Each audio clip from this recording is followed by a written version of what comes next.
Berani tembak Babinsa, OPM kini cemaskan serangan besar TNI Polri, siaga 1 di Sina. Pasca gugurnya prajurit kepala Hendrik Fonata yang bertugas sebagai Bintara Pembina Desa, Babinsa, di Sina Kabupaten Puncak, Papua Tengah, TNI menyiagakan pasukan.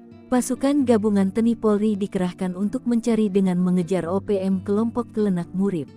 Semua personil TNI dan Polri siaga 1 di Sina. Dilansir tribunpapua.com, Kepala Penerangan Kodam Kapendam 17 Cenderawasih, Letkol In Chandra Kurniawan menjawab upaya konfirmasi media ini, Sabtu tanggal 15 Juni tahun 2024 malam. Disebutkan Kapendam, almarhum Praka Hendrik Fonataba menjadi korban kekejaman OPM saat perjalanan pulang menuju markas Koramil tahun 1717-02 Sina di Kampung Tapulinik, Distrik Sina, Sabtu siang sekitar pukul 13.45 waktu Indonesia Timur.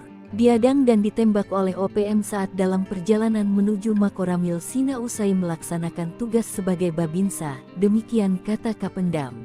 Terkait kejadian ini, Kapendam menegaskan bahwa aparat keamanan TNI Polri melakukan pengejaran, sekaligus mengantisipasi kemungkinan adanya gangguan susulan dari pihak OPM atau yang kerap disebut kelompok kriminal bersenjata KKB. Kepala Operasi Damai Cartens 2024 Komisaris Besar Polisi Faizal Ramadhani mengatakan penembakan yang dilakukan OPM berlangsung pada pukul 13.20 waktu Indonesia Timur di Jalan Bandara, Kampung Tapulinik, Distrik Sina, Kabupaten Puncak, Provinsi Papua Tengah. Peristiwa ini memang bukan hal baru di Sina.